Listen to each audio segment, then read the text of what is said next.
Hope you all doing well. West Virginia, tough team, been fighting back. Started out rough. Now they playing the type of ball their coaches desiring them to play. Coach Rodriguez is a coaching legend. I respect the heck out of him, and another chance at the coaching realm, and he is back, and he's coaching with a vengeance. History, Big East, Pac-12 Conference, USA Coach of the Year, NAIA Coach of the Year. He is a coaching legend to me, and I love the passion and tenacity and mental and physical toughness that he coaches with, that he aims to have his teams at. Young freshman quarterback, solid game. Freshman versus freshman. We got a freshman that's going to start for us. They got a freshman that did some wonderful things a week ago. They shook up, not the world, but the college football in the Big 12 with the win last week, and I'm proud of them, but we got to work cut out ahead of us. Walker Anderson, offensive lineman, students of the week, London Merritt, student of the week, high school signees, every high school player. We signed in 23-24, still on the team that started for us since 10 total, and 4 more true freshmen are following suit in the 25 class. Blah, blah, blah. Let's get to the real. Soccer and volleyball. I heard basketball had a great game. Guard put it on them last night. Soccer came back for 2-0 halftime deficit to win 3-2 over UCF in the Big 12 tourney. Love my soccer guys, my soccer coaches, all the soccer girls. God bless you.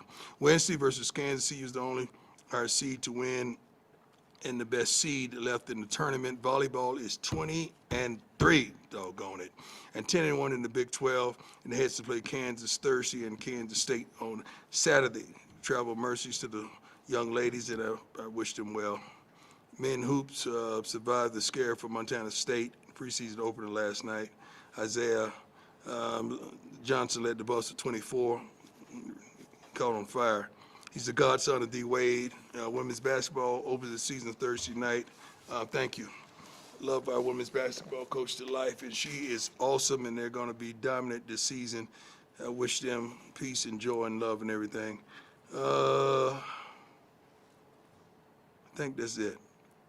Let's go. Hey, Coach. Hope you're doing well. Nikki Edwards, Yahoo Sports. What went into your decision to give Julian Lewis the nod this week? Common sense. Common sense. Jack. My man. What's going on, Jack? Doing good. How are you? Yes, sir. Just what's your message to the fan base in terms of sticking Man, with let me guys tell through you the something. final We have 3 the games? best fan base in college football. Supportive, loving, caring. They deserve so much more than what we're giving them right now. I don't want to be the apologetic type of guy, but we're not playing good football right now. They deserve more. They deserve the hope that we gave them over the last couple of seasons that we were going to improve. They deserve more. We're underachieving for them. And my heart goes out to them. I want them to stay supportive, stay in love with the team, not in like, stay in love with the team, because we are trending right behind the curtains. If you really knew everything behind the curtains, we're trending in the right direction. But I appreciate the heck out of our fan base. I really do. Hi, Coach. Adam Ostertag, 24/7 Sports. Hope you're well. With Juju, it looked like maybe it hurt his hand a little bit late in that game. Based on your comment, cool. He's cool. He's good. He's throwing the heck out of the ball. He's a young kid. We're going to make young kids mistakes, but it's up to the staff to get him prepared, to get him ready so he could be concise and precise. He has to make quick reads and get the ball out of their run when he feels pressure, and just be himself. Just do what you've been doing your whole life.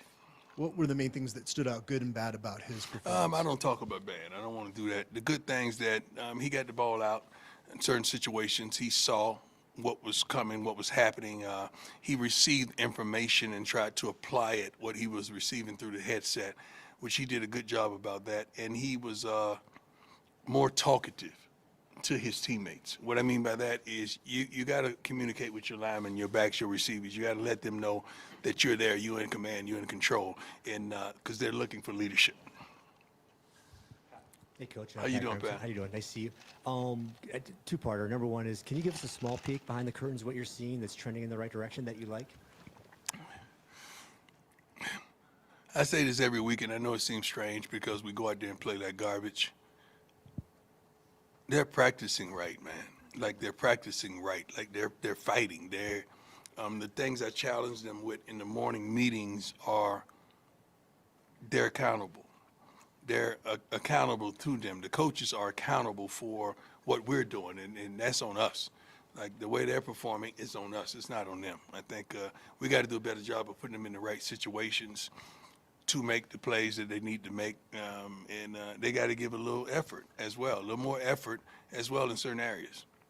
And my second part to that one Yes, is you after the game you put it on you, the Yeah. loss on you. What after a couple days of reflection, what do you need to do? What do you need to see to Stay on go? everybody. It has to be preparation to the fullest, including me. It has to be intellect and understanding what's going to happen, what should it be happening, what you see, the correct meeting times, the messages dispersed inside the meeting rooms, attention to details in practice, attention to details in everything we do.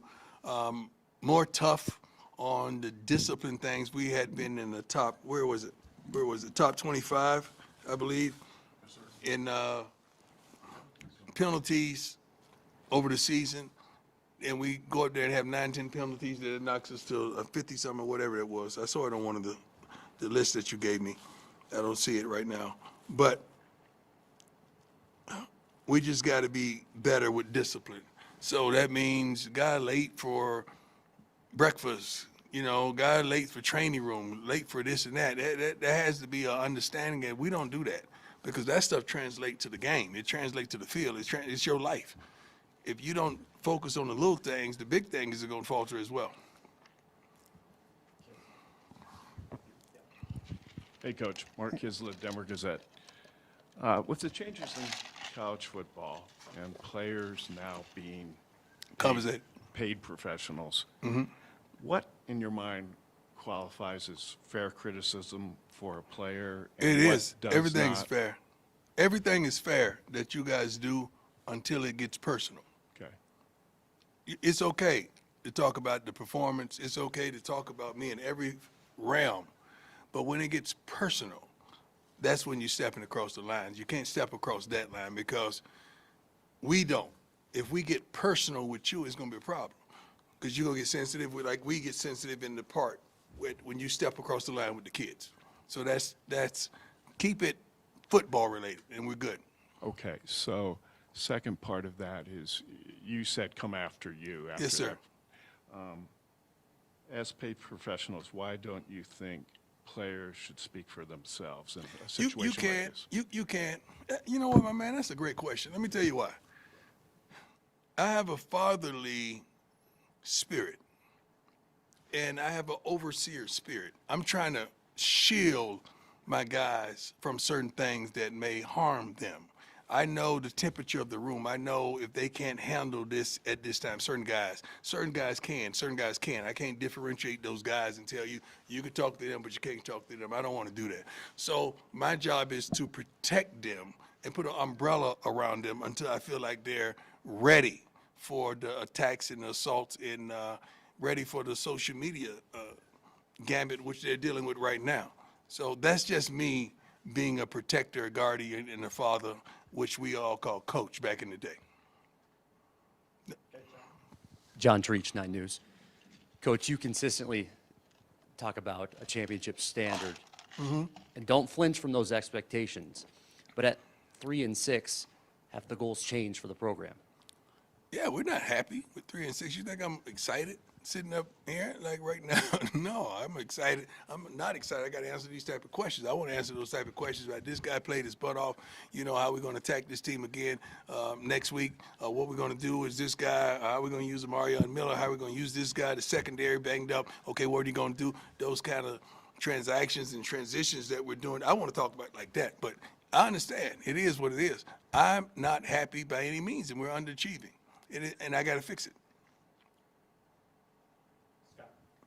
Hey, Coach, how you feeling? What's going on, boss? Not too much. Scott Proctor at DMVR. You mentioned earlier about, Juju, like it's going to be on like your staff to make sure he's prepared for kind of his first career start. What gives you the confidence that, you all have the right things and people in place to make sure that he develops into the guy, the quarterback that we know he can be? What I see, what I know, what I've experienced, it's not just the staff to develop these young men. These young men got to develop on their own too, mentally, physically, psychologically. They got to mature as well in the process as well. So, and they got to want it on their own off. I've never seen a great player not work his butt off when it wasn't even practice time. Like all the great, we just had Ray Lewis in. I mean, he's known for working. All the guys that we have that are Hall of Famers in the locker room, they're known for working. Like you got to work. It's like a marriage between your skill set and your work ethic. Then the coach just put his on top, and the rest is history. But they got to want that like that. They got to want it. And it's up to us to make sure we have those guys in the locker room and find those guys as well. You too. Ryan Scholes from Ralph Report, you mentioned it'll be a freshman versus freshman matchup with Yes, Juju sir. and Scotty Fox-Lewis. When you go back and you watch that tape from the Arizona, or the Houston, West Virginia game, what do you see from Fox Jr. in West Virginia? He did some good things. You know, ran the ball, threw the ball, made some good decisions, key plays in certain situations that he made. But the defense, they made some great plays as well to put him in those situations. So I saw a team effort, not just a singular guy's effort, but they did some good things for him and with him to stay in his comfort zone. Hey, Coach. Brian Howell, Bola Daily Camera. A couple questions for you. Will Caden be your number 2 going into this week? Probably. I don't know yet. Okay. And then just want to ask you, Shador was here this last weekend, and Bucky had a video up there, and Shador Yeah. was saying there's not a lot of alphas on this team. I didn't hear. I'm sorry. I didn't watch it. I didn't hear it. It was there. I mean, Got you. he was asked what's the difference, and he says there's no alphas on this team. Yeah. I'm just curious, just in recruiting, how hard is it to find whether a guy is an alpha or not? Well, that's hard when you're recruiting by a lot. Because there's a lot of people trick-or-treating. And you got to cut through the tape. You got to do the right backgrounds. You got to call the barbershops, to youth football coaches. You got to call certain people around the neighborhood that know those guys and saw how they were and who they were when they grew up. Because if you want an alpha young, you're not going to be an alpha old. That don't change. Like alpha is an alpha. Like that's just how you get down. You walk in the back or the front. That's what it is. So it's up to us to do our due diligence to attract those type of guys and find it and identify those type of young men. I know what he's talking about. I didn't hear him say it. Hey, Coach. Hey, Coach. Harrison Simeon, Boston SI. Last week I asked you about changing responsibilities among your assistant coaching staff. Yeah. And you mentioned, those things happen behind the scenes. You tweak things. Yeah. At what point, though, after some of these losses, do you kind of lose trust in having the people in the right spots? I might already change it and you don't know. I don't do stuff and blow the whistles in and make major announcements. Hey, I don't do that kind of stuff. I do it and I let you guys still take shots. You don't even know you may be shooting at the wrong target.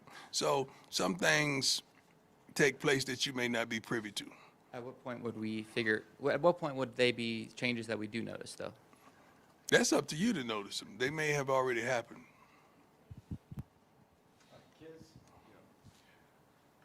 Football is your business, but health is way more important. At least it is to me. Football is not my business.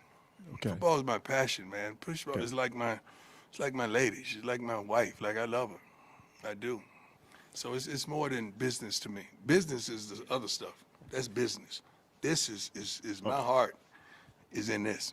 Do you feel, your health challenges has been as real as they get? Yeah, but that ain't got nothing to do with the win and loss column. You don't think so? No. I ain't playing. I wish the world I could. Especially corner right now. We're short. I wish I could go out there and play some corner right now. But no, but I got to do a better job in this whole thing. That's on me. So it has nothing to do with my health. Does it change? Does your health issues change your desire to do this job at all? No. I just told you when you said, what'd you say the first thing you said? Mark. This job was what? My Football's your business. It's not my business. I told you I'm passionate about it. I love her. This ain't business. My relationships ain't business. It may end up in business like they have, but it's not business. They start off right. Then they end up in business. They start off right. Last question. I like your questions, man. Hey, Coach. Shane Holcomb, Scope of Sports. This is your team's first 10 a.m. body clock kickoff this season. Thank God. Has that changed any of your preparation, considering you guys are traveling across the country for the first time this Yeah, year? but we're morning. We practice at 9, so I think that's 10 East Coast, correct? Or 8, something like that East Coast. Yeah. Noon East Coast 10 Yeah, but so it's 10. It's 10 here. Oh, I'm thinking 10 there. 10. I'm sorry, I'm off. I like it. We're a daytime team, man. We perform better in the morning. I'm sorry, we perform better in the morning because that's when we normally get up and we normally get after it. Like we're done with practice already. All they have next is meetings and maybe a walkthrough here and there. Okay, that's it. That's it. Thank you. Somebody give me something so I can clean this up. I can't let nobody clean this up. I got to clean up my own mess, right?